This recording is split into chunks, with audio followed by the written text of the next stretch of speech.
Especial. Pronto, isso.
Então, eminentes pares, declaro aberta esta sessão. Agradeço a desembargadora Marilson. Peço à douta secretária que proceda à leitura da ata de sessão anterior.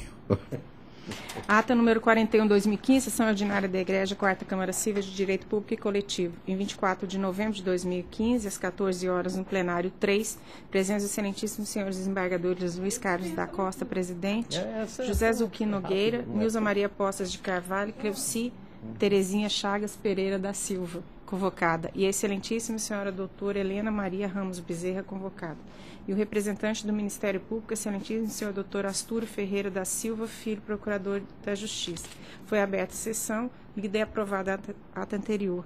Adiado 5, julgado 147. Consulta os eminentes pares. Nada a ser retificado pelos membros desta Câmara. Consulto agora Sua Excelência, doutor Astúrio Ferreira, procurador de Justiça. Nada a retificar. Na ausência de retificação, fica aprovada a ata de sessão anterior, em razão de pedido de preferência, com sustentação oral. Anuncio o julgamento do 42 da pauta, do qual eu sou relator, apelação civil, apelante Zugair Automóveis Limitada e apelado Estado de Mato Grosso. Recurso de apelação interposto por Zugair Automóveis Limitada para reformar sentença prolatada em embargos à execução opostos contra o Estado de Mato Grosso.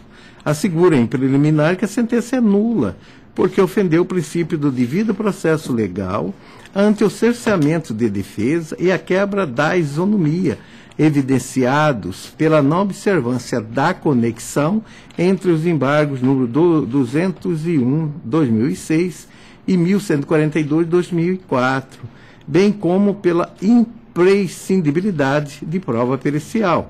Assevera que, aspas, a razão para tal reunião foi anunciado pelo fato, isso é entre aspas, a razão para tal reunião foi anunciado pelo fato de que, na primeira ação, a embargante discutia a forma pela qual seria a compensação dos créditos pelo regime de substituição tributária concernente aos períodos de 92 e dezembro de 96, e quanto à segunda ação, feito número tal, pelo fato de que não haveria crédito tributário à hora debatido, porque a apelante embargante já está sendo cobrada pelo Estado de Mato Grosso perante SIC, execução fiscal número tal, e cuja defesa está tramitando por meio dos embargos do devedor número tal, código tal, tendo por objeto a extinção do débito fiscal contido na CDA número tal, encartada as folhas 104 dos autos, em razão da imposição de infração e multa a embargante, após levantamento fiscal ocorrido sobre o período 17/11/92 a 30/11/98. A fiança que, em razão da certidão de dívida ativa CDA número tal, também suscitou em sua defesa a presença do bis in idem, uma vez que o único fato gerador decorreram as duas inscrições na dívida ativa do Estado. Alega que, no momento da oposição dos embargos à ação declaratória número tal, estava a tramitar, já que a sentença é datada de 21 de agosto de 2009. No entanto, os embargos à execução número 1142 ainda está em curso e, aspas, é patente a necessidade de reunião dos pleitos, pois, conforme demonstrado, a matéria discutida nos embargos 1142/2004 interfere plenamente no direito pretendido pelo fisco no executivo fiscal, que é debatido nestes autos, mormente em razão da coincidência dos períodos de fiscalização sobre o mesmo fato gerador do ICMS. Aduz que, aspas, se os cálculos realizados na apuração do crédito decorrente da composição, então mencionar na CDA 00-1232/03A, estiverem corretos, por conseguinte, não subsistirá a alegação contida na CDA 538-04 em 7/6/2004 quanto à ausência de recebimento do ICMS garantido. E, aspas, o entrelaçamento se torna mais evidente pelo fato de que obteve em juízo a concessão da ordem nos autos de mandado de segurança número 1635, conforme acorde de folhas 101 e 117, que é a teor da interpretação do artigo 10, parágrafo 1º da Lei Complementar 87/96, garantiu-lhe o direito de compensação imediato, ou seja, o direito de se apropriar do ICMS pago ao maior no momento da substituição tributária e compensá-la nas operações futuras. Afiança que a imprescindibilidade da realização de prova pericial decorre, aspas, dos comandos do mandado de segurança número 1635, no que tange a necessidade de se apontar a existência de crédito tributário em seu favor, de acordo com a documentação a ser demonstrada ao perito, bem como para resolver a questão da duplicidade das autuações, ou seja, a infração narrada na CDA 538/2004 está inserida na fiscalização que gerou a infração contida na CDA número 1232/03A. No mérito, pontua a ocorrência de decadência ante a inércia do apelado na constituição do crédito tributário. Dos meses de maio de 97 a novembro de 97, poderia ter sido feito efetivamente em janeiro de 98. 2. Dezembro de 97, o lançamento poderia ter sido feito efetivamente em janeiro de 99 e a constituição do crédito tributário operou-se em 7 de junho de 2004, 6 meses após ter expirado o prazo de 5 anos. A coima de nulo título executivo, uma vez que, aspas, o crédito ora perseguido também se encontra inserido na execução fiscal 116/2004, cuja origem é CDA 1232, que é objeto dos embargos 1142/2004. Enfatiza que o julgamento de improcedência da ação declaratória não afasta a possibilidade de discutir nos embargos o direito à compensação, porquanto tal direito decorre do deferimento do mandado de segurança 1635. Insurge contra a incidência de juros, correção monetária e multa, e também em relação à avaliação do imóvel que garante a execução. Por fim, os honorários advocatícios foram fixados de forma absurda, no patamar de 10% do valor atualizado da causa. Posteriormente, apresenta petição e documentos com a certeza de que se trata de fatos novos e documentos que reafirmam a necessidade de se anular a sentença ante a existência de conexão. Manifestação dos apelados, folhas 462 e 463. É a síntese com a palavra o doutor advogado. Boa tarde, senhor presidente, desembargador Luiz Carlos da Costa, relator desse processo. Boa tarde, doutor José Zucchini Nogueira, doutor revisor desses autos, desembargadora Marilson, muito boa tarde ao doutor procurador de justiça, advogados aqui presentes, na pessoa da doutora Leandra, quero cumprimentar a todos. Senhor presidente, mais uma vez, peço a palavra nesta Câmara, desta vez para defender a nulidade de uma sentença que fere de morte um direito amplo e irrestrito da parte. Em que pese ter conhecimento que sempre foram defendidos aqui nesta Câmara os preceitos constitucionais, a sentença, por sua vez, não agiu da mesma forma. Como muito bem destacado no recurso de apelações, existem inúmeras matérias que foram aqui muito bem relatadas por Vossa Excelência na leitura do relatório. Mas, entretanto, desembargadora Marilson, tenho que me ater e ser objetivo ao cerceamento de defesa, que é o norte deste recurso de apelação ora em pauta. Apesar de que no mérito a sentença declarou que não seria possível ao apelante exercer o direito de compensação de créditos inerente ao ICMS em substituição tributária, bem como a legalidade da multa pelo não recolhimento do imposto, em que pese todas as jurisdições exercidas em primeira instância, não há dúvidas que a sentença pecou quando indefere a produção da prova pericial. E essa matéria deve aqui ser enfrentado o cerceamento de defesa por esta corte. O magistrado de piso julgou antecipadamente os embargos do devedor, inusitadamente, afastando o pedido da prova pericial, sem falar do pedido de reunião dos processos, de reunião dos embargos, como já mencionado no relatório, embargos 1142, que tramitou na instância de pisto. Afastou a questão da decadência, mas aqui em relação da objetividade, nem vou meter a questão da decadência. Foi defendido pela parte com unhas e dentes, desembargador Marilson, a realização da prova pericial e a reunião dos processos. Apesar de que o processo, o embargos 1142, já fora sentenciado e com perícia judicial, essa reunião ficou prejudicada. Mas não foi só isso o cerceamento de defesa. A matéria de frente do desembargador Zucchini não foi só a reunião dos processos, mas também a realização da prova pericial, que sempre foi, presidente, a bandeira e o norte que foi destacado no recurso. A matéria de centro é o cerceamento de defesa. Ainda porque está sendo cobrada a mesma dívida em 3 autos de execuções distintos.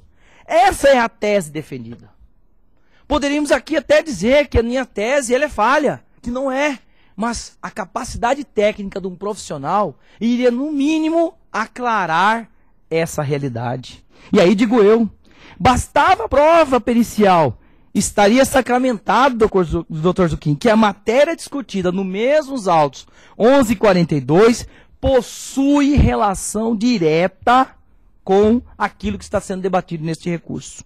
A coincidência dos períodos de fiscalização sobre o mesmo fato gerador de ICMS. Bastava vir a perícia aos autos que estaria comprovado.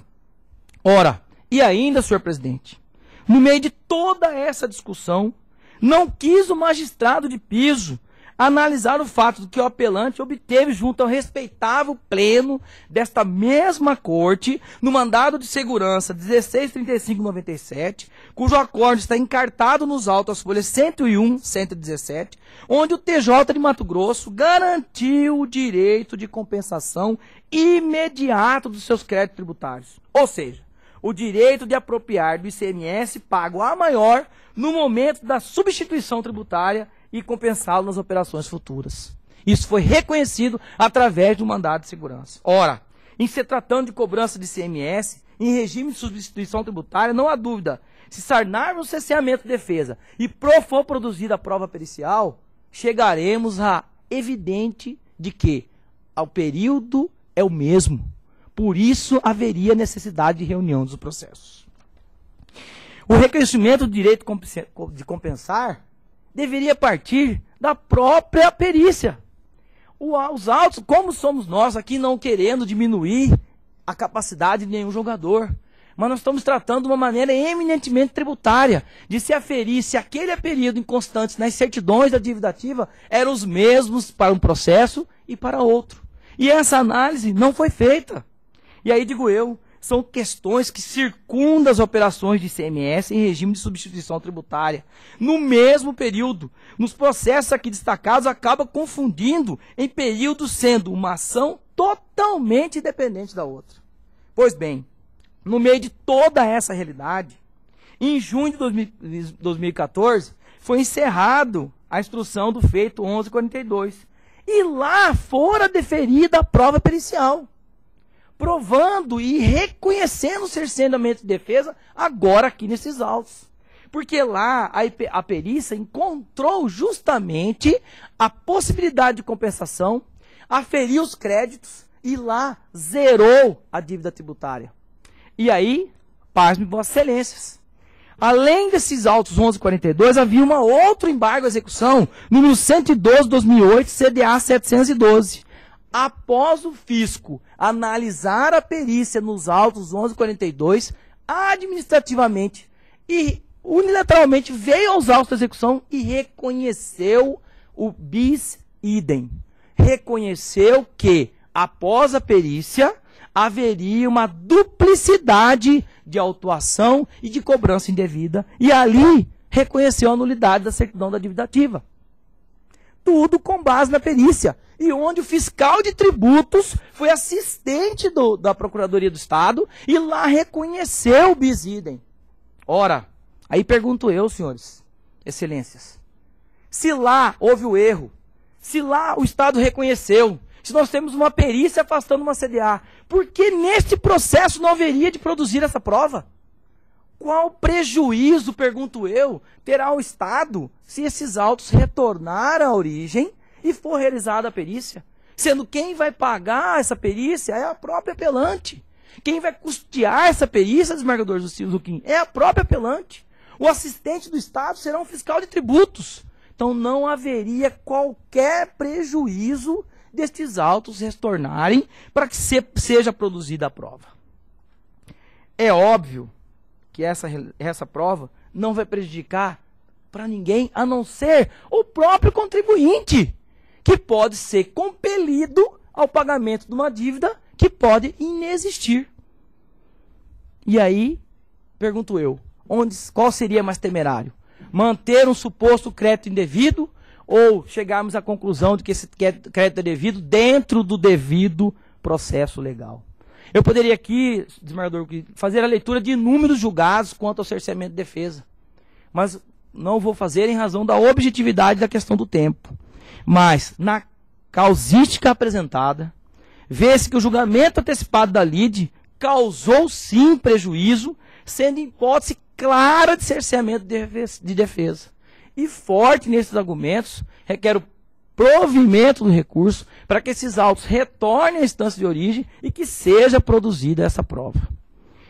Uma ótima sessão a todos e fiquem com Deus. Eu agradeço ao doutor advogado e prossigo. Egregia Câmara, eminentes pares, eis o teor do dispositivo da sentença. Posto isso, julgo improcedente os pedidos formulados nos presentes embargos à execução, extinguindo o processo com o julgamento do mérito, na forma do 269, inciso 1 do CPC. Condena o embargante no pagamento das custas e despesas processuais, além dos honorários advocatícios, que fixam em 10% do valor atualizada da causa, com esteio no artigo 20, parágrafo 4 CPC. Transitada em julgado, intime-se a embargante para recolhimento das custas no prazo de 5 dias e aguarde por 10 dias eventual requerimento de execução dos honorários de sucumbência. Recolhidas as custas e não havendo requerimento de execução, arquivem-se com as cautelas de praxe. Não sendo recolhidas, proceda-se na forma do provimento 11/2007 CGJ. Traslade a cópia desta para o processo de execução fiscal, que deverá prosseguir até seus ulteriores termos. O dispositivo dos embargos de declaração está assim assentado por todo o exposto e por tudo mais que dos autos consta, rejeito os embargos declaratórios ofertados, julgando-os totalmente improcedentes, pelo que mantenho a decisão em sua integralidade. Entende-se. Folhas tais. Na inicial, a apelante arguiu a conexão dos embargos à execução com a, aspas, ação declaratória para reconhecimento do direito de compensação de créditos tributários, que tramita na 5ª Vara da Fazenda Pública de Cuiabá. Anota que, aspas, nesta ação discute-se os valores a serem compensados no período de novembro de 1992 a dezembro de 1999, conforme cópia do laudo pericial em anexo, documento 3, e que está juntado naqueles autos, aguardando a devida homologação pelo Judiciário. Arremata. Tendo em vista esta observação, a Fazenda Pública Estadual, que já foi citada a se manifestar naqueles autos, apresentando os quesitos, não poderia estar inscrevendo este valor em dívida ativa e nem executando tais valores como sendo título líquido e certo. A conexão foi alegado em relação à ação declaratória para reconhecimento do direito de compensação de créditos tributários que tramita na 5ª Vara da Fazenda Pública de Cuiabá. Prossigo. Portanto, o apelante deixou claro que, aspas, na ação declaratória para reconhecimento do direito de compensação de créditos tributários que tramita na 2ª Vara da Fazenda Pública de Cuiabá, estava a discutir o crédito decorrente da certidão de dívida ativa, CDA, objeto da execução embargada. A Fazenda Pública Estadual, que já foi citado a se manifestar naqueles autos, apresentando quesitos, não poderia estar inscrevendo este valor em dívida ativa e nem executando tais valores como sendo título certo e exigível. O que se está a referir aqui? A ação declaratória. Quanto aos autos dos embargos à execução 1142/2004, limitou-se a requerer afirmar que, aspas, por se tratar a presente execução de ICMS em período incerto com S, dentro da CDA maior, vemos que estão sendo executados em duplicidade o período supraelencado, devendo, portanto, a primeira execução ser apensada com os referidos embargos à execução 1142/2004, porque os valores aqui apurados podem estar inseridos efetivamente naquela cobrança. Em relação aos embargos à execução 1142/2004, portanto, a apelante apenas pediu o apensamento dos autos, já que corriam perante o mesmo juízo, ou seja, terceira vara especializada da Fazenda Pública. Ao impugnar os embargos, o apelado manifestou sobre a não existência de conexão, porque os créditos tributários discutidos em uma e em outra são distintos, além do que refutou a ocorrência de decadência. Eu cito as folhas. A apelante, ao manifestar sobre a impugnação, insistiu sobre a ocorrência de decadência. Todavia, silenciou-se acerca da alegada conexão. Folhas 169, 175, o primeiro volume. Contra o despacho de saneamento, folhas 189, que não determinou a reunião das ações, a apelante não interpôs recurso de agravo de instrumento omitido. Portanto, trata-se de matéria preclusa. Não é só. Inúmeros despachos foram prolatados posteriormente, com a determinação para que as partes indicassem as provas que pretendiam produzir. Folhas 193, primeiro volume, folhas 203, 210 e 216, segundo volumes. Entretanto, a apelante não insistiu na alegada conexão de causa. Sobre a questão, silêncio sepulcral. Ressuscitou a matéria somente na apelação, uma vez que nem mesmo nos embargos de declaração a ela se referiu. Folhas 241, 257, segundo volume. Ora, não se mostra possível o acolhimento de nulidade de algibeira, expressão cunhada pelo ministro Humberto Gomes de Barros, ou seja, aquela que a parte guarda com a finalidade pré-concebida de se valer dela após a sentença não lhe ser favorável. STJ, respeitar, eu cito a fonte. No caso, não se está a tratar de nulidade absoluta, como é de evidência palmar.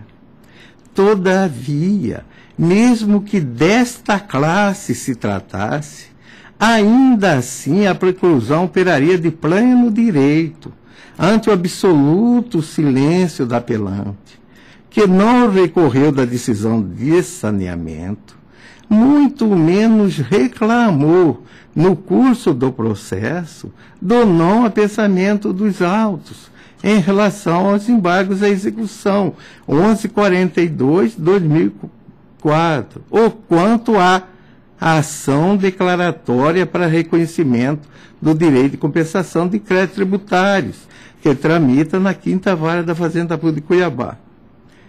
Com a nota que a pretensão declaratória restou julgada improcedente, certificado o trânsito em julgado na data de 13 de outubro de 2009, folhas 226, primeiro volume, aspas.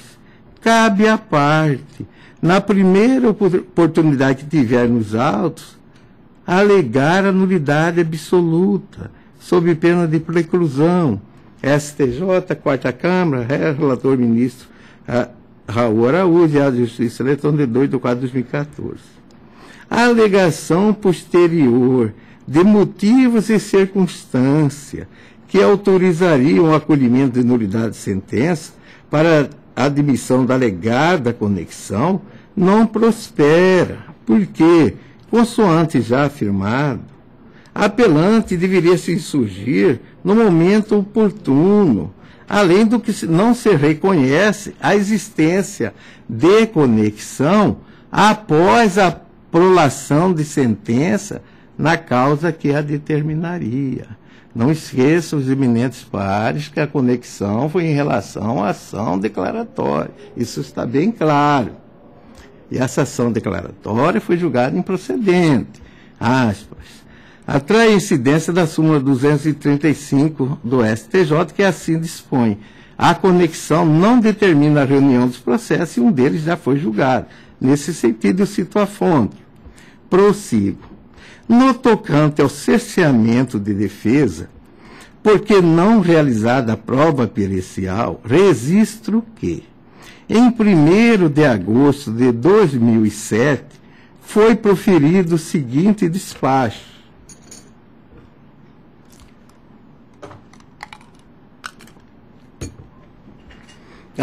As partes para descrinem das provas que acaso queiram produzir na quadra que se avizinha. Folha 193, primeiro volume. O apelado requereu o julgamento antecipado da lide, em 15 de janeiro de 2008.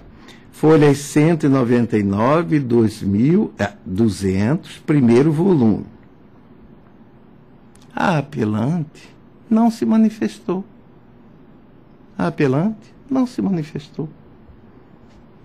Certifico que decorreu o prazo da publicação sem manifestação da embargante.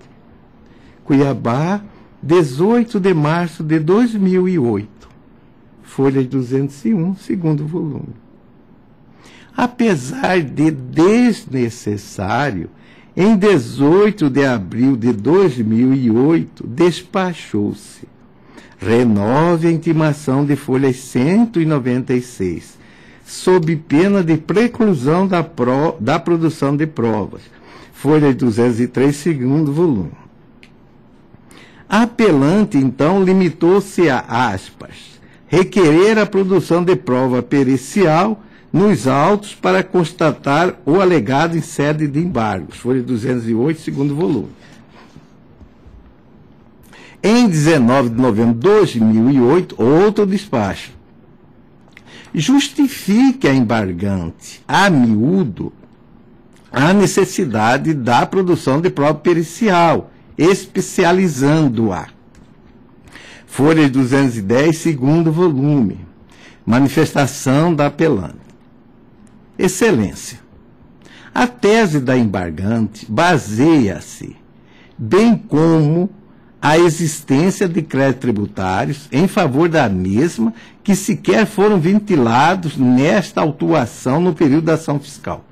A necessidade de prova pericial consiste na apuração dos créditos de acordo com a documentação a ser demonstrada ao perito. A embargante iria juntar a documentação para demonstrar ao senhor perito, bem como na constatação de duplicidade da autuação com todas as CDAs emitidas do período, para expurgar-se o bis e idem e possibilitar a ampla defesa e o contraditório no caso em tela. Folha 214, 215, segundo volume. Na data de 26 de março de 2009, mais um despacho. Cumpra-se a embargante em sua totalidade o ordenatório de folha 110, especializando a prova técnica que pretende produzir, folha 216, segundo volume. Peticionou, então, a apelante em 22 de junho de 2010. Com base na inicial, verifica-se que há lançamentos que são objetos da declaratória já mencionada na mesma e que foram lançados em duplicidade pelo agente fiscal quando da ação fiscal. Denota-se, portanto, a necessidade de se detectar quais foram os critérios utilizados pelo fisco para se chegar ao valor da CDA, tendo em vista que, aparentemente, lançou apenas os valores atribuídos de ofício, ao que consideraram erro na correção dos valores, apurando-se, portanto, apenas a diferença e lançando-o como ilícito tributário. Quais formas, SIC, os valores lançados duplamente? Qual foi a correção empregada pelo fisco? Quais os valores que estão sendo discutidos na ação declaratória? Expurgá-los da conta. Portanto, o embargante entende que os questionamentos são válidos e decisivos para a tese esposada, requerendo, portanto, que se determine a produção de prova técnica contábil. Folha 217, 208, segundo volume. Assim, a apelante necessitou de mais de 2 anos, de 18 de março de 2008 a 22 de junho de 2010, para esclarecer de que prova pericial pretendia se valer. Entretanto, eminentes pares, os documentos para realizá-la não se encontravam nos autos, visto que, aspas, a documentação a ser demonstrada ao perito. A apelante, ela encaminharia os documentos diretamente ao perito, não juntou nos autos. Folha 214, 215, segundo volume. Com discussão não só da questão posta nos embargos, como também na ação declaratória. Lembre-se que a conexão estava ligada à ação declaratória. Quais os valores que estão sendo discutidos na ação declaratória e expurgá-los da conta. Folha 208, segundo volume. Insistir na realização de perícia judicial para exame de documentação que não está nos autos e ainda para excluir do título executivo os valores que estão sendo discutidos na ação declaratória, não se mostra juridicamente possível. De mais a mais, na ação declaratória, a prova pericial foi realizada. Eis, no ponto de interesse, a sentença proferida na ação declaratória. A audiência de conciliação inexitosa em razão da ausência das partes. Nela foram também saneados processo de afastamento preliminar de carenciação, deferido e posteriormente pedido. Laudo pericial apresentado, no qual foram respondidos os quesitos ofertados pela requerida. A Fazenda Pública e tal. Conheço diretamente do pedido e eu transcrevo. Isto posto com base nas alegações acima, tecido julgo improcedente o pedido. Via de consequência, julgo extinto o presente processo com o julgamento do mérito, na forma do artigo 269, inciso 1 do Código de Processo Civil. Folhas 223, 225, segundo volume. Dessa forma, não se constata o alegado cessamento da defesa. Logo, não se justifica a declaração de nulidade da sentença. Quanto à alegação de ter operado a decadência, a sentença com precisão e sólidos, e eu transcrevo na parte que demonstra que não ocorreu a decadência.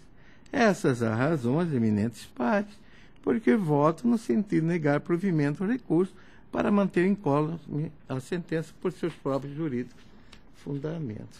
O marcador José Zucchi Nogueira.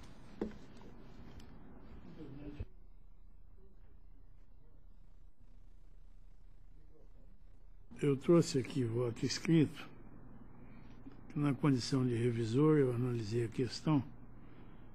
Eu estou rejeitando a preliminar de decadência. Quanto ao cerceamento de defesa, eu verifiquei que essa perícia também já foi realizada na ação declaratória, da qual foi julgada improcedente e integra o pedido, os fundamentos do pedido dos embargos. Eu não vejo como acolher, mesmo porque,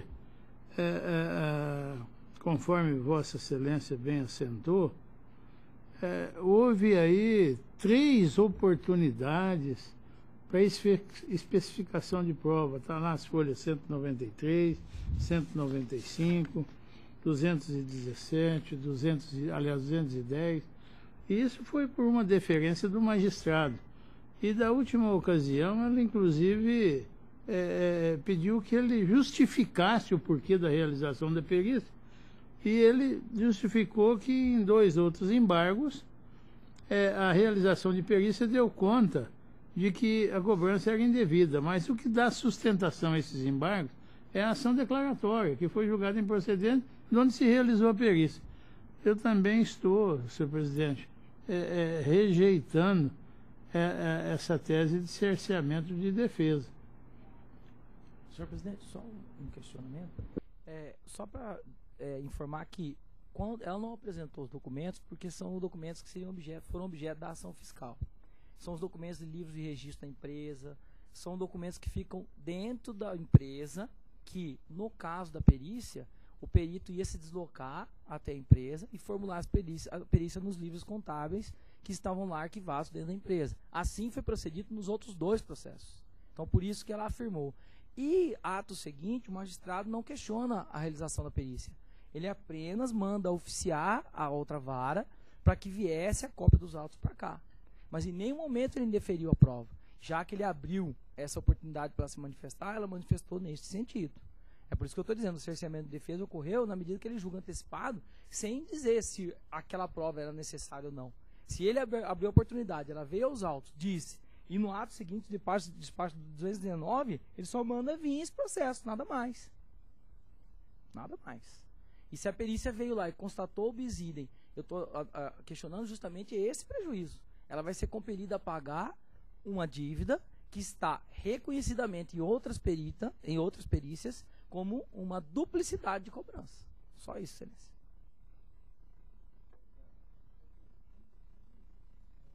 Desembargador Marilson. Senhor presidente,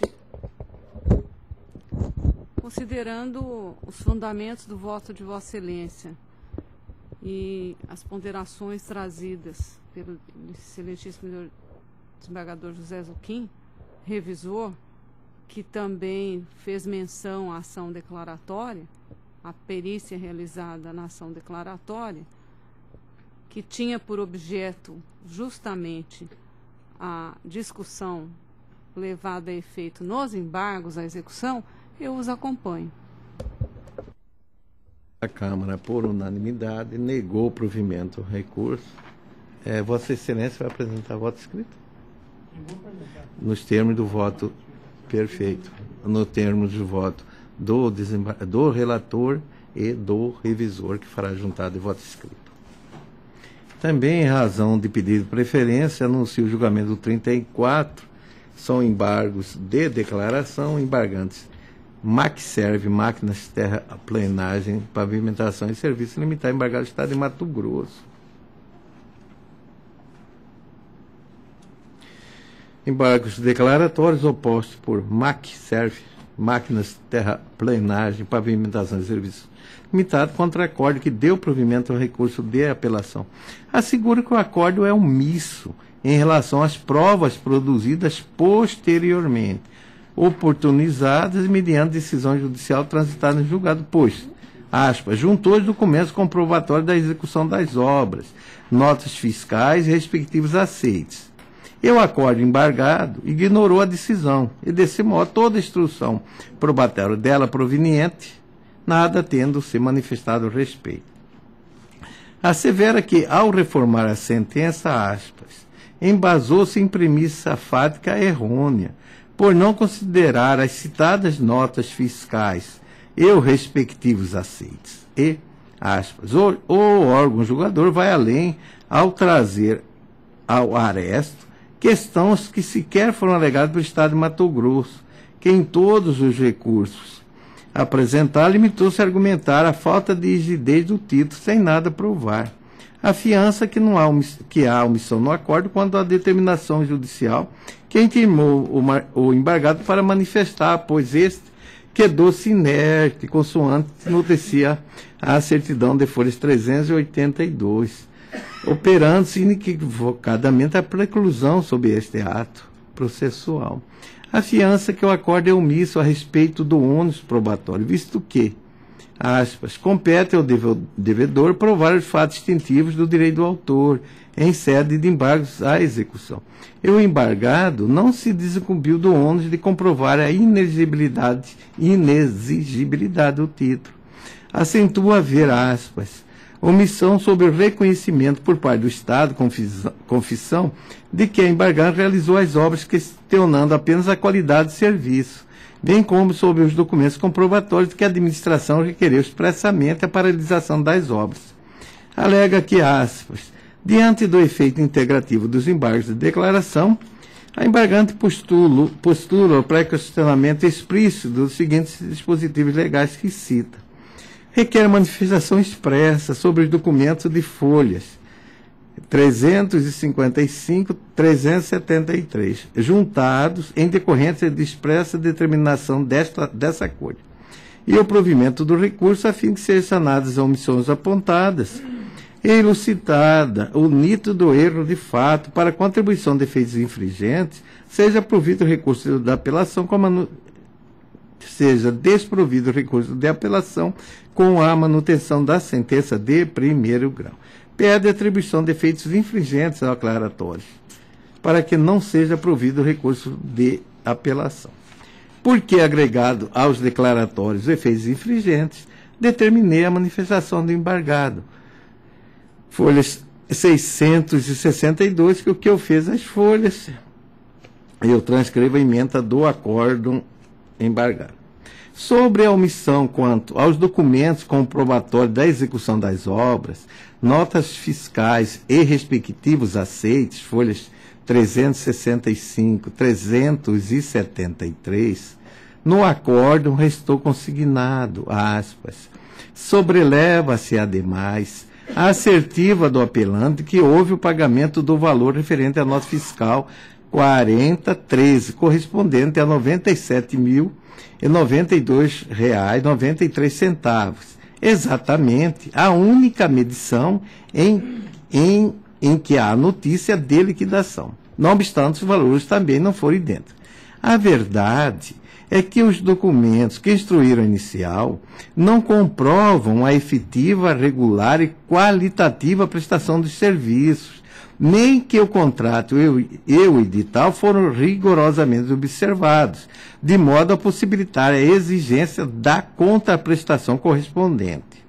O simples fato de apresentar as medições não lhe confere o automático direito de receber o pagamento, sobretudo a se tratar de obras públicas, em que a verificação do atendimento de normas técnicas é imprescindível para fins de cumprimento da obrigação.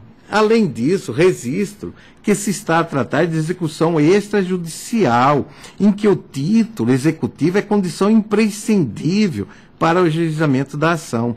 E sem a comprovação do atendimento regular e satisfatório do contrato, não se mostra possível exigir o pagamento do órgão signatário do instrumento contratual.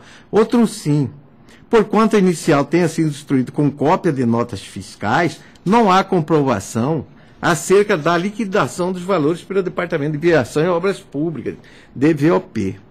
Como antes citados, a única notícia de liquidação refere-se à nota fiscal 4013, em que o apelante afirma o pagamento. Todavia, os valores sequer são coincidentes, de modo a comprovar que estão relacionados às medições apresentadas. No mais, se diz que a liquidação consiste na verificação do direito adquirido pelo credor de receber a quantia empenhada.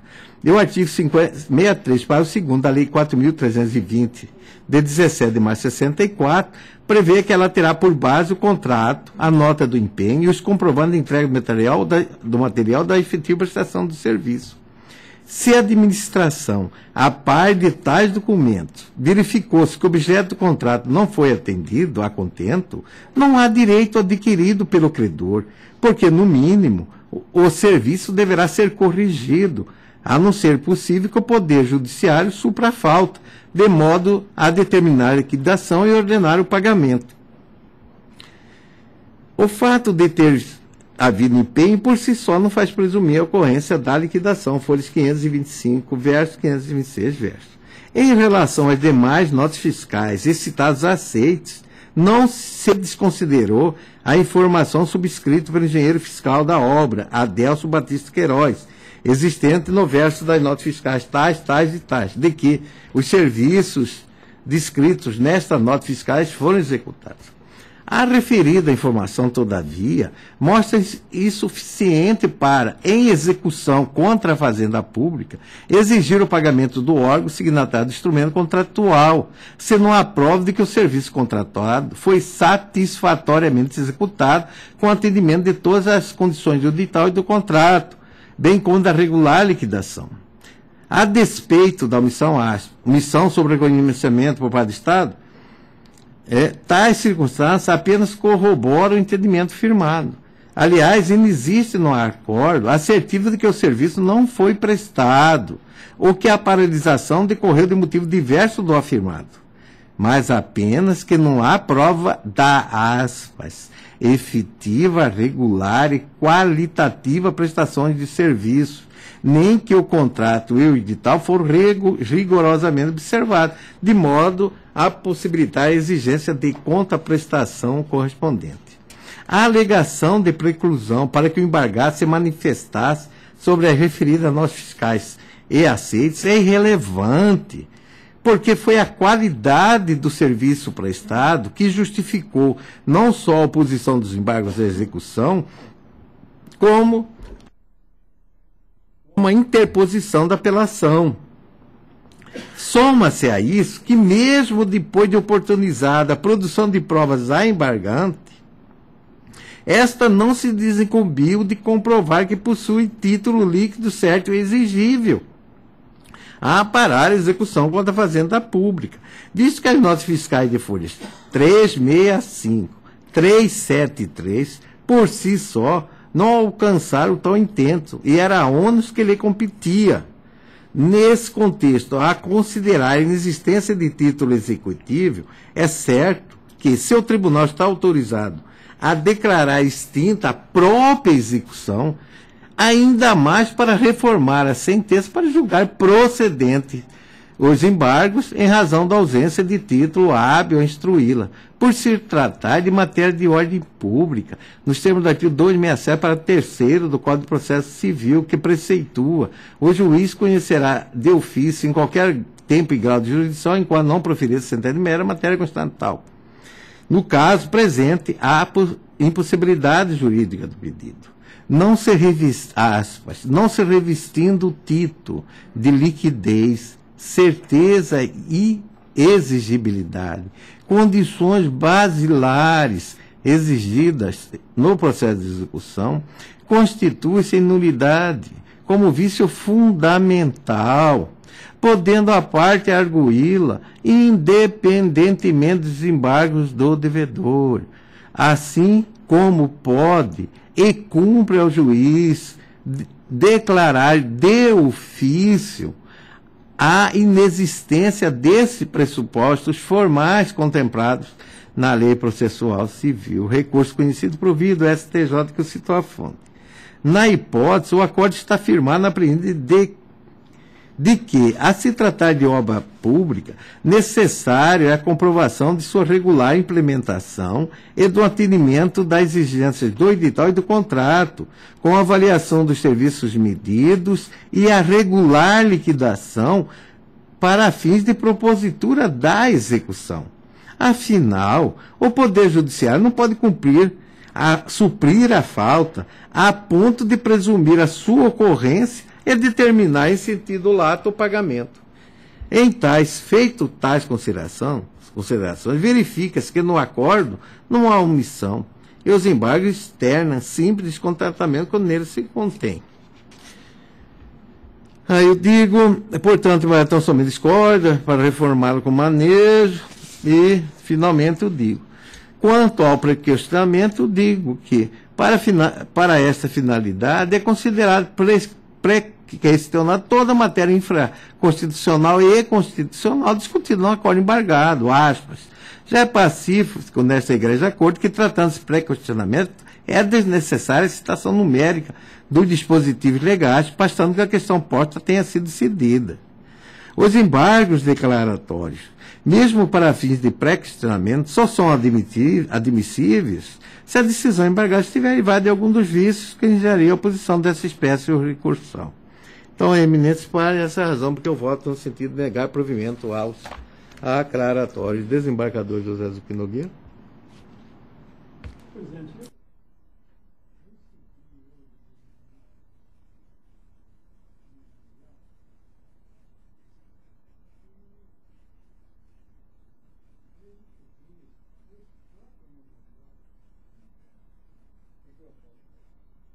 Esse próprio memorial que aflora a pretensão de rediscutir a matéria.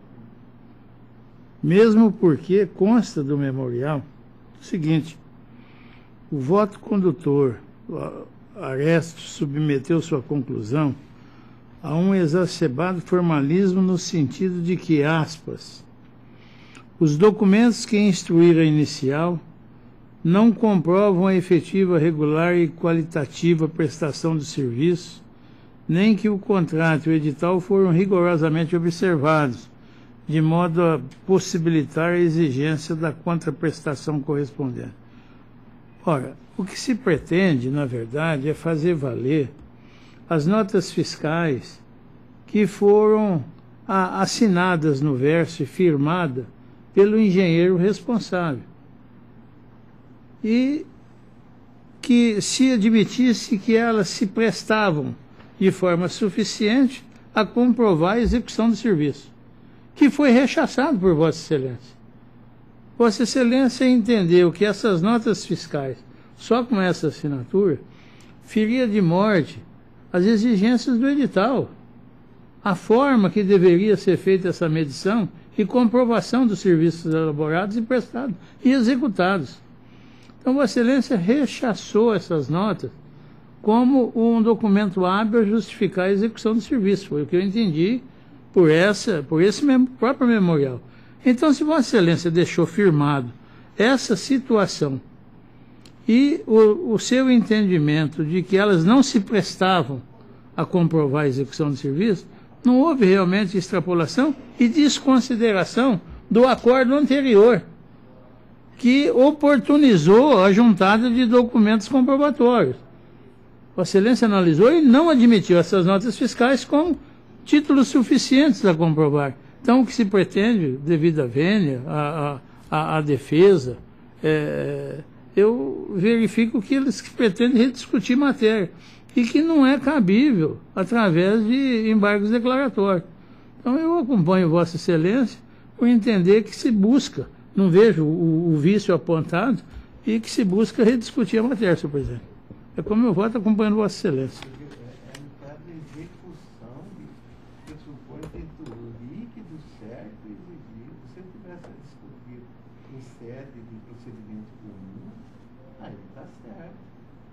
Mas em execução de título extrajudicial, que foi de uma liquidez Desembargadora Marilson. Acompanho, Vossa Excelência. A Câmara, por unanimidade, negou provimento ao reconhecimento estando o voto do relator.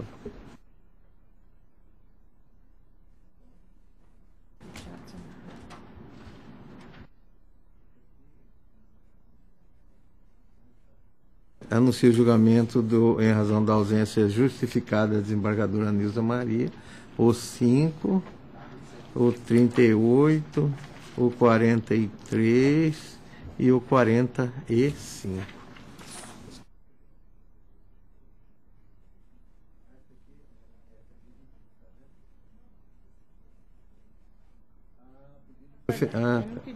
Tá certo. Anuncio o julgamento do 39 da pauta, agravo de instrumento, agravante de Alfredo Nizete de Souza e agravado de Estado de Mato Grosso.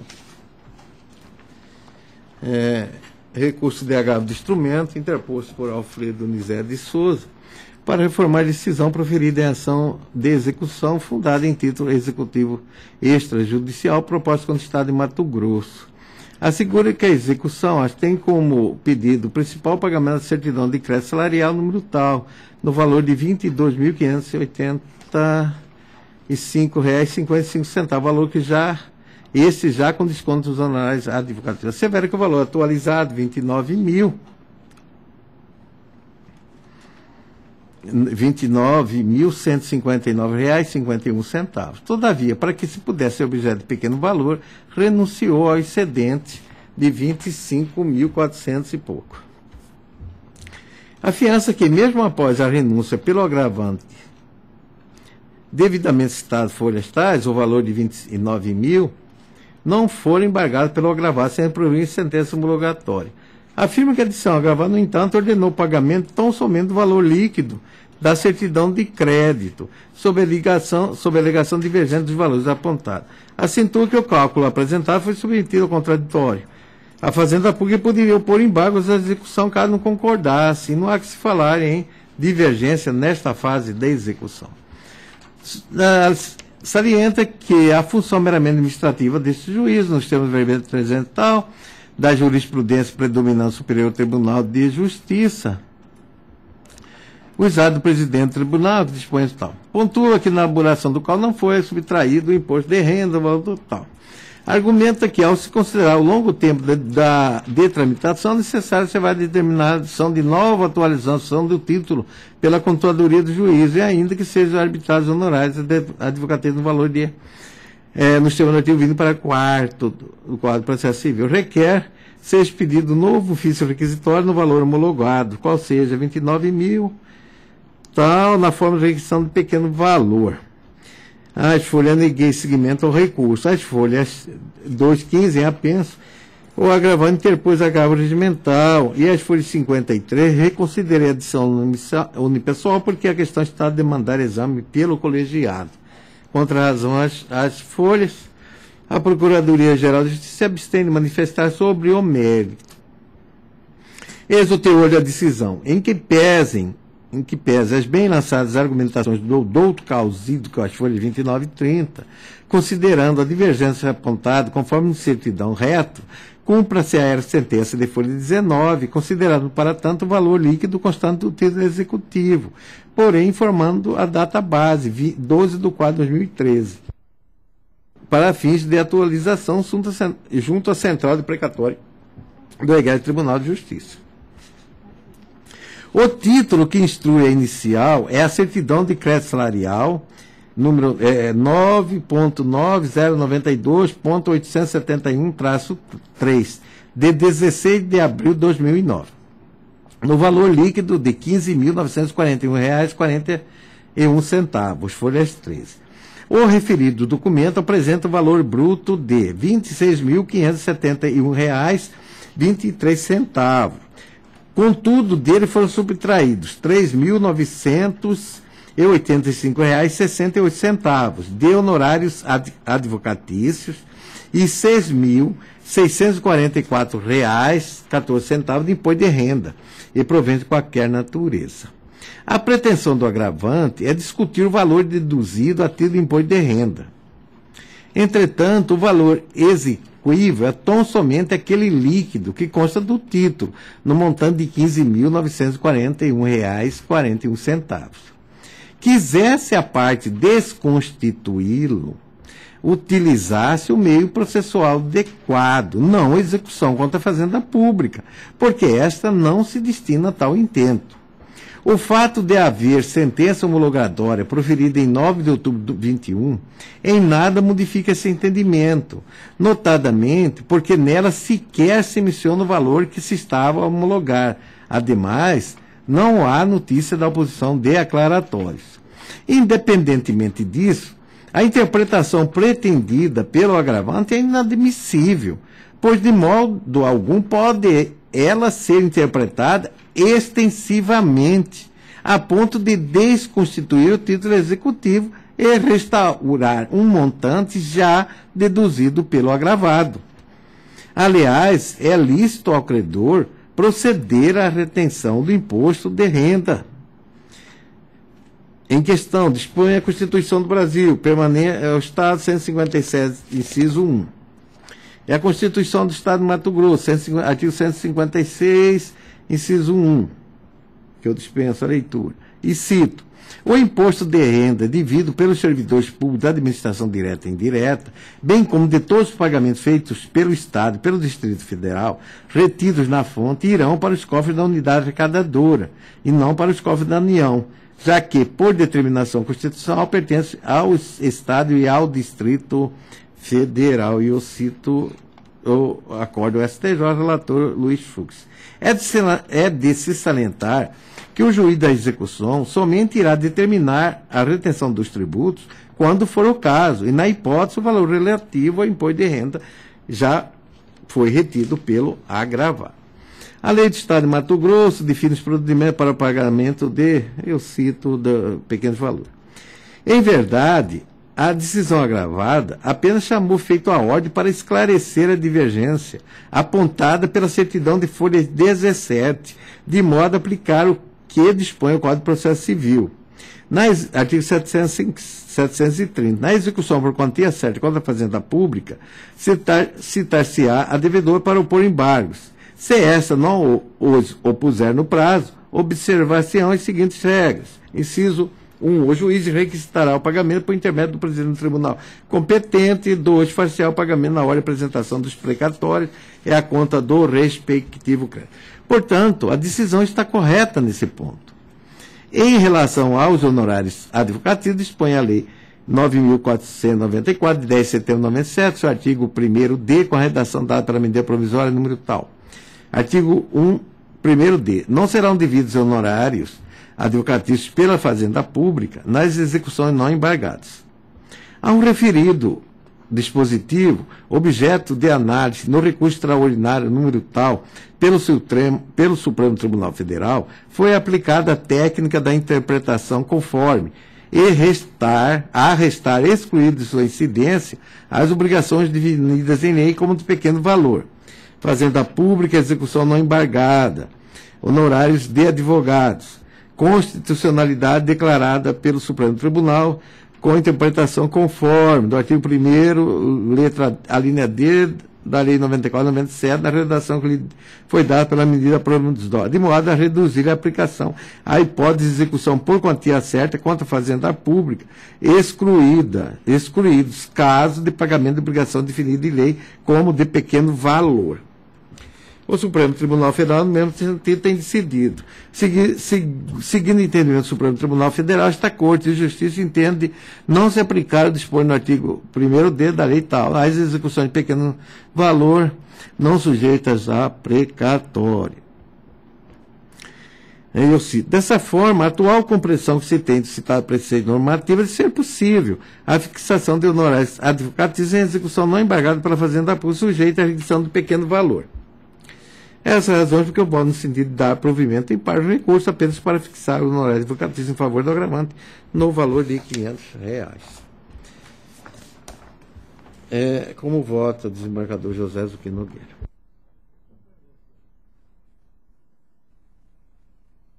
O desembargador esteja à vontade, agora se está examinando, esteja à vontade, a gente aguarda. A minha indagação, senhor presidente, é porque quando eu recebi um pagamento de umas verbas indenizatórias, de uma ação judicial de cobrança contra o Estado, que promovi juntamente com outros colegas, quando do pagamento que foi realizado, demorou mais de 10 anos. Nem me recordo, a ação foi proposta em 95 e eu acabei recebendo, 10 anos depois. Houve o decote do imposto de renda no momento do pagamento. Houve essa retenção do valor. E no caso aqui em discussão, na expedição aqui do valor, é que já está havendo essa retenção. Não haveria depois de ocorrer... a indagação que eu faço é qual seria o momento da retenção do imposto, se no momento da expedição ou quando do pagamento, porque quando do pagamento não há dúvida de que isso eu passei pessoalmente quando estive para receber meus créditos decorrentes do meu precatório. Então, a dúvida que me fica é a seguinte, se na expedição está a se fazer essa retenção, e ele discute isso no agravo de instrumento, dizendo que ele pretende que o precatório seja expedido sem essa retenção, justamente porque no momento do pagamento, certamente haverá de se fazer a retenção. Então, como eu não estou atuando na Câmara de Direito Público, é só essa indagação que eu faço, porque houve uma questão pessoal comigo e houve a retenção no momento do pagamento. O receio é de que ele seja injustiçado posteriormente com uma retenção na expedição e depois haja uma retenção posterior. Pareça, Vossa Excelência. A Lei do Estado de Mato Grosso, número 7.894, de 13 de maio de 2003, que, aspas, define os procedimentos para pagamento de obrigações de pequeno valor previsto para o terceiro do artigo 100 da Constituição Federal, estabelece. Artigo 4º. Após a devida conferência pela Procuradoria-Geral do Estado, o ofício será encaminhado à Secretaria de Estado de Fazenda para a liberação do recurso solicitado no prazo fixado no parágrafo 2º do artigo 1º desta lei. As importâncias requisitadas quando liberados pelo presidente do tribunal respectivo serão depositadas em estabelecimentos oficial à ordem do juiz da execução. O parágrafo 2º. Cabe ao juiz da execução, ao expedir o alvará de levantamento, determinar, se for o caso, a retenção dos impostos e contribuição devidas. Talvez, no caso de Vossa Excelência, não tenha sido de pequeno valor. Foi por isso que houve a diferença. Esse caso é só de pequeno valor. Esse aqui só se aplica no caso de pequeno valor. No caso de Vossa Excelência, talvez não tenha sido de pequeno valor. Então, cabe ao próprio juiz de execução reter o pagamento. Enquanto do pagamento não haverá? Não, a lei determina que cabe ao juízo da execução. Ao juízo da execução. É isso que está na lei de pequeno valor. Agora, então, cabe ao juiz da execução, ao expedir alvará de levantamento, determinar, se for o caso, a retenção do imposto e contribuição. Ao expedir o levantamento. Então, perfeito. não é no momento da expedição do precatório, é no momento do levantamento. Esse é o ponto. A lei que Vossa Excelência está citando é no momento do levantamento do valor. Do pagamento. E não no momento da expedição do precatório.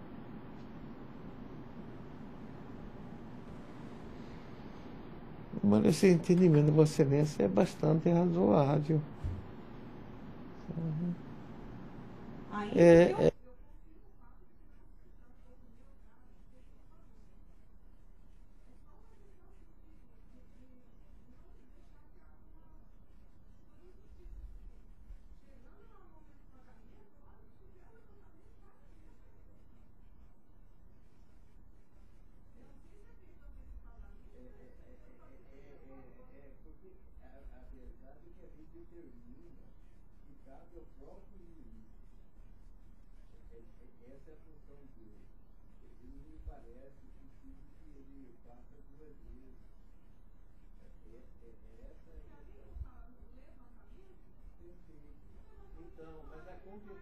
mas a competência para determinar é do juiz da execução.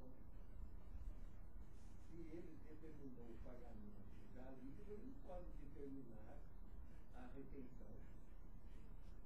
Porque não é uma outra pessoa que vai fazer a retenção. Cabe ao próprio juiz. Agora, eu penso o seguinte, desembargador, se fica, olha bem.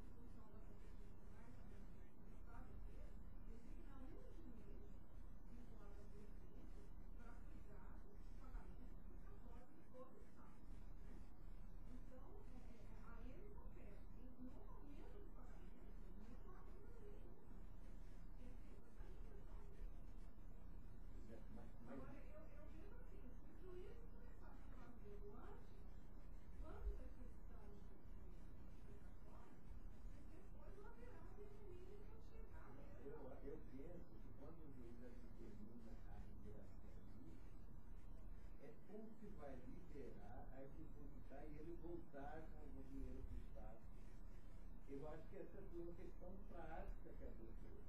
E já se espera o valor líquido, mas direto para o beneficiário.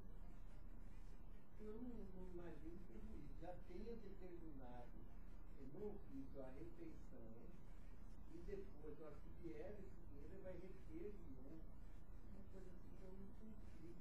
As nossas decisões, elas têm orientado quando existe o copagamento, algumas já se faz a retenção quando o pagamento. No final, vai pagar. Não, já se faz, nós já separamos e ensina imposto de renda e quem vai, na verdade, verificar e fazer essa retenção é o juiz da retenção. Você já libera o valor, a gente só dá o observa, né? E recomenda que faça a devolução. O valor retirado não, porque até agora só teve esse valor, esse teve valor. Não tivemos nenhuma ainda. Quem é que faz o levantamento desses valores que chegam? É o juiz. Não, é o juiz. Não, é o juiz, quer dizer, a senhora vai receber esse dinheiro. Após a devida conferência, o que será encaminhado à Secretaria de Estado fazendo para a liberação do recurso do Estado no próximo Estado. As importâncias do Estado, qual liberado pelo presidente, serão por estabelecer a ordem do juízo da execução. Certo? Cabe ao juiz da execução, ao civil parado de levantamento, determinar, se for o caso, a retenção dos impostos de contribuição. Nesse caso, não é o levantamento. É o FIC. Não é o FIC. É o FIC. Não, é o FIC requisitório. Isso é requisitório para quê? Determina uma coisa diferente que seja está aqui no estado. Está aqui, olha, né? Você é dizendo para fins de autorização junto à central de precatório do tribunal. Está aqui na decisão dele. Mas ele já recebe líquido. Já vem líquido para cá. Não, mas esse é o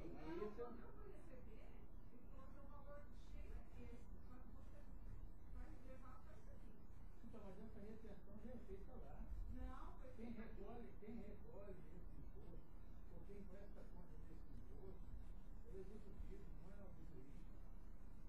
Não foi aqui no precatório. É o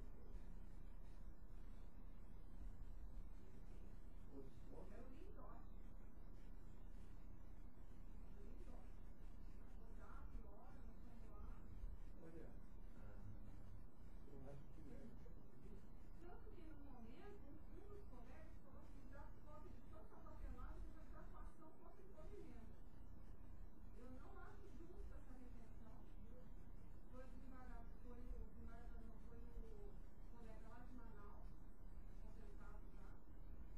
E ele falou, não, eu quero cópia de tudo isso que eu vou entrar, eu não aceito essa retenção de encolhimento. Na hora da frente do lote. Eu vou entrar numa ação na Justiça Federal e vou discutir o meu direito a essa retenção. Eu não acho justo. Não é legal. É só através de foi feita a retenção. Aí o colega lá, o nosso meu cópia de tudo, não, foi investidor. E aí ele entrou na ação. Do José Zucchini, ante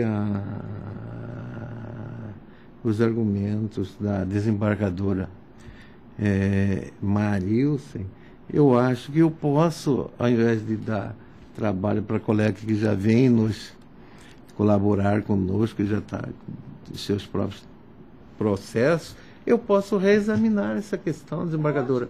Não me custa nada. Eu só me calo assim. Não, não me custa nada.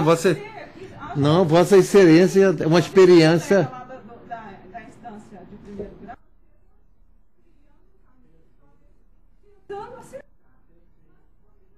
E Vossa Excelência traz uma experiência pessoal que não se pode descartar. Então eu vou analisar essa questão, verificar na prática como que é feita, para que a parte não tenha prejuízo. Eu acho que é importante. Valor, né? E se decotarmos na expedição e depois chega lá e fala, não, a lei me obriga a decotar aqui de novo, devia ter discutido lá embaixo. Aí o Perfeito. já é um pequeno valor. Aí pode só trazer transtorno. Mas eu agradeço a Vossa Excelência, porque a gente procura a correção e eu realmente... Até não fala no agravo, de bezenida. Esse memorial que eu recebi, perfeito. o cara chorou lá e falou, olha, vai acarretar uma bezenida. Aí eu me lembrei de quando eu recebi meu dinheirinho, meu caraminguá. Perfeito, Depois de perfeito. 10 anos de discussão judicial, aí me lembro do colega de Manaus falando, não aceito não, eu vou querer cópia disso aí para coação. Perfeito. Então, fica suspenso o julgamento.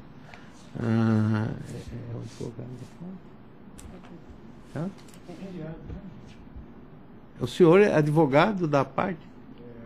Eu houve um estabelecimento, antes era o doutor Felipe, agora está passando o caminho. Perfeito. O senhor, por favor, possa assumir a tribuna? Acho que foi até...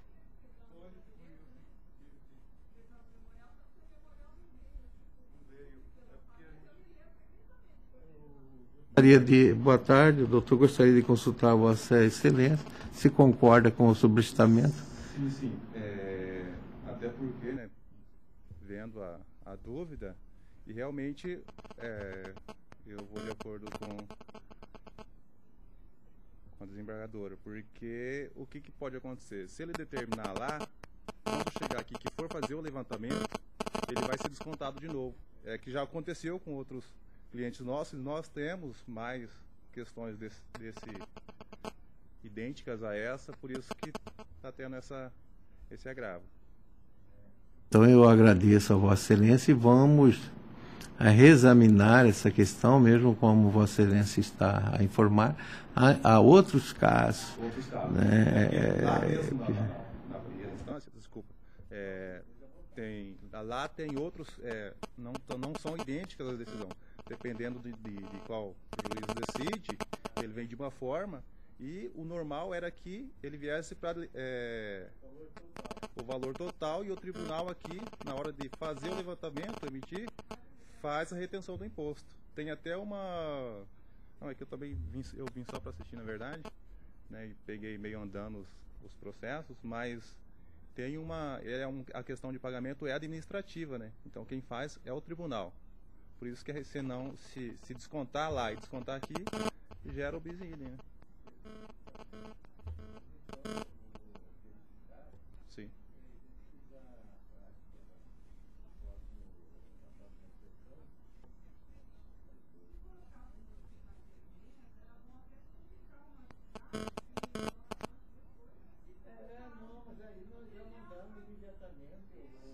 Até facilitaria também os próximos. Obrigado.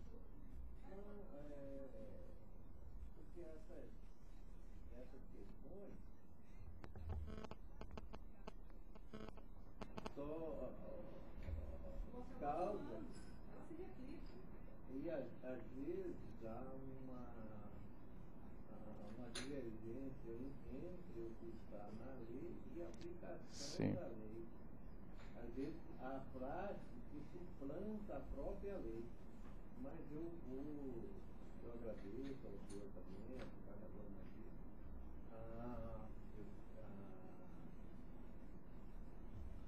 como diz Santo Agostinho, o pior pecado é não se reconhecer o pecador.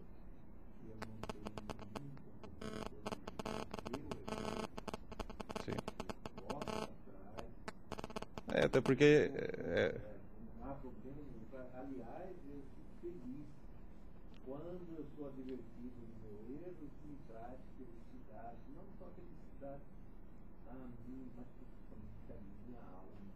É menos um pecado que é arriscado. É a parte que agradece a reconsideração, né? Eu trago, eu vou verificar e trago. Sim. Mais uma vez, agradeço ao senhor. Grato. Tá bom?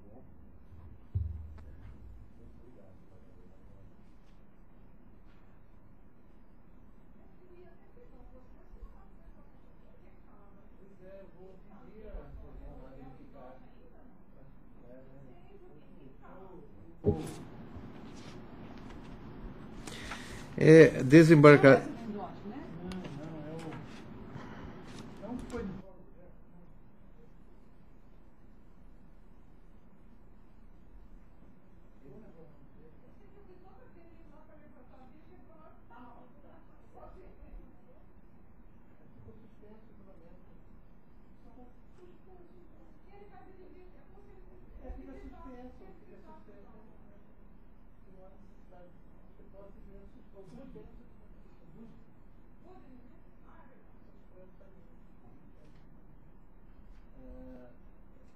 Do José Zuquim Nogueira, eu tenho vista de alguns autos, mas em razão da ausência da desembargadora, a Nilza, eu não vou trazer os votos.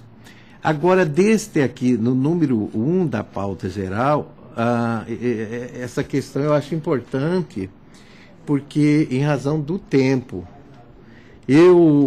no número 1 da pauta, desembargador José Zuquim Nogueira, eu estou a submeter à Igreja e à Câmara a seguinte questão de ordem. Ao analisar os autos para apresentação de voto vista, verifiquei a necessidade da degravação dos depoimentos prestados em juízo, pelo que requeiro a conversão do julgamento em diligência para que finalidade, com remessa do CD Runtal, a central de degravação. Eu consultaria a Vossa Excelência se está...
Pode...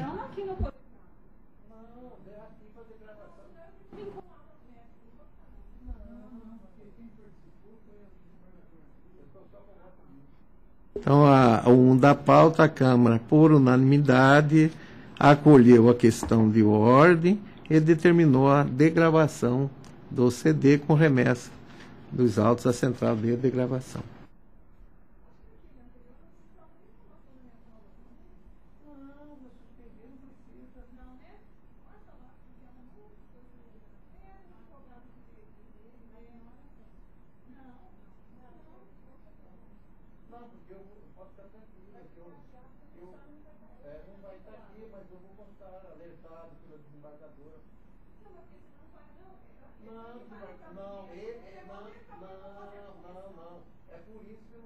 senhora pedisse para não me passar o trabalho.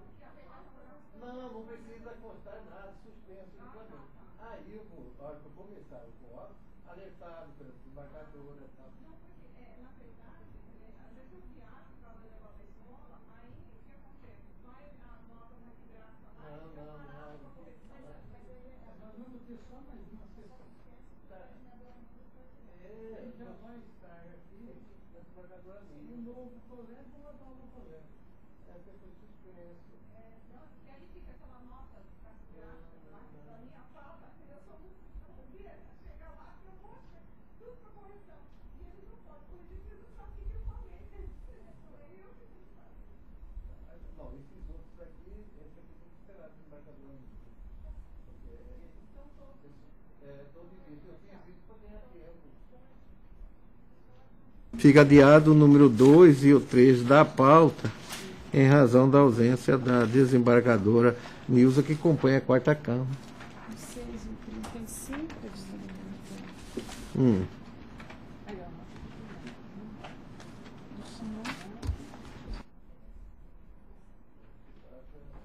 o desembargador está na hora da senhora, né?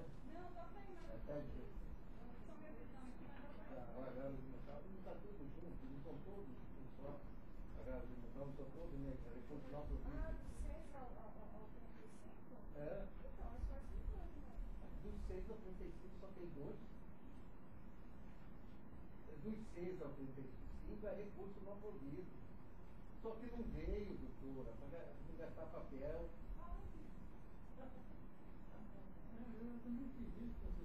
Pagava muito caro.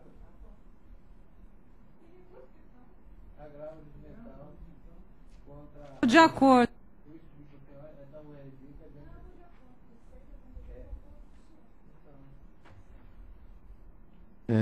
Em julgamento, todos acerca da URV, todos os agravantes são o Estado de Mato Grosso, do julgamento em linha, é do 6 ao 35. Em todos eles, eminentes pares, é a questão do RV, que já determinei a apuração e liquidação. Então a Câmara, por unanimidade, negou o provimento a todos os recursos no sistema do voto do relator.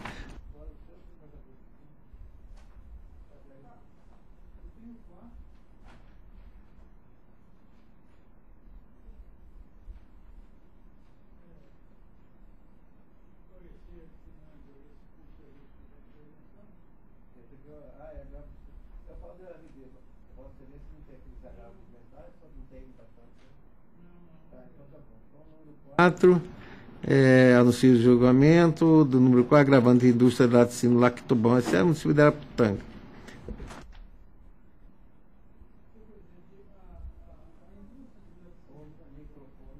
A indústria de laticínios Lactobão firmou um contrato com a cooperativa para industrializar o leite. Desse contrato, a cooperativa se obrigou a fornecer o leite e a embalagem. Ela só industrializa, faz o processamento ali do desnatamento, né? E encaixa o leite. E ela entrou com um pedido de suspensão das retenções nas receitas do ISS. Por quê? Porque ela, de conformidade com o regulamento do ICMS, ela, na condição de industrializadora, ela tem a condição de diferimento. Então, esse ICMS vai ser recolhido quando ela devolve lá para a cooperativa e circula o leite no mercado. Então, aí sim é que é recolhido o ICMS. E o juiz, quando ela pediu a suspensão, ele suspendeu o recolhimento do ISS e condicionou a apresentação do recolhimento do ICMS. Determinou que se fizesse o depósito do ISS, ele não questiona essa situação, mas condicionou a comprovação. A comprovação, entendo eu, que não é possível ela fazer, porque é a cooperativa que vai recolher isso. Então, essa exigência se apresenta descabida. Eu estou dando provimento ao recurso para extirpar essa obrigação. Só isso, eles estão insurgem só contra isso.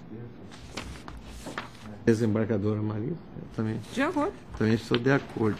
A Câmara, por unanimidade, deu provimento ao recurso no sistema do voto do desembargador relator, eminentes pares, em razão da necessidade da ausência da desembargadora Marilson, que já está reunião pré-agendada de tanto importância quanto o julgamento. Eu declaro encerrada esta sessão e agradeço mais uma vez a desembargadora Marilson e as demais.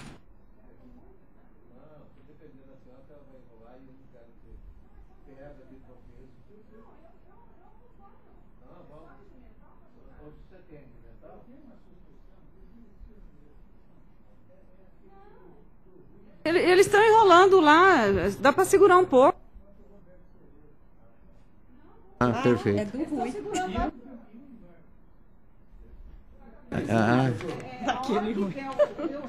Tá bom. Então, perfeito.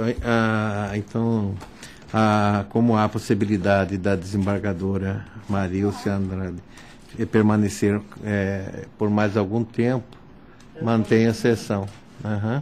Então, anuncio da pauta complementar, a exceção de suspeição, recipiente Rui de Souza Gonçalves, excepto.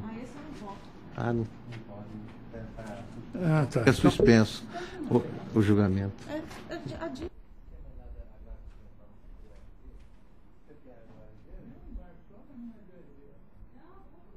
Esse embargo. Então fica suspenso o julgamento da pauta complementar. Anuncio em substituição 36 da pauta complementar, embargos de declaração, embargado do Ministério Público, embargado do Unimed Cuiabá Cooperativo de Trabalhos Médicos, Trabalho Cooperativo Médico. Relator desembargador José Zucchino Nogueira, que tem a palavra. Presidente, a intenção é rediscutir matéria, eu não verifiquei qualquer omissão, qualquer contradição a justificar provimento dos embargos. Eu estou rejeitando. Desembargadora Marilson, eu também estou de acordo. A Câmara, por unanimidade, negou o provimento e o recurso no termo do voto do relator.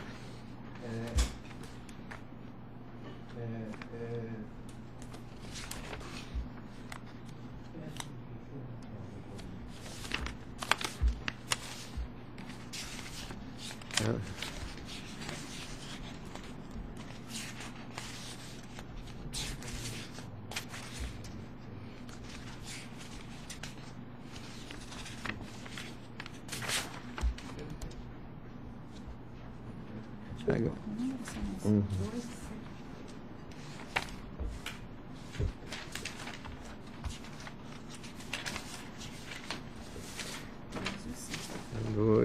Eminentes pares, anuncio o julgamento do 2 da pauta complementar, número 1, e o C da pauta complementar, número 2, número 1 também. São agravos mentais do que interpostos pelo município de Paranatinga, ambos. Eu estou a votar no sentido de não conhecer 2 embargos, porque é matéria, ingressaram com agravos regimentais. Eu acho que na hora de copiaram de outro. Então não tem nada a ver com o que foi julgado na... De acordo. É isso que a gente diz aqui, recurso do além. Eletricidade. É o recurso do além, porque o que não está nos autos não está no mundo. Então, está esse recurso de além. Então, o 2 e o 6, não conhecido o recurso. Acabou, né?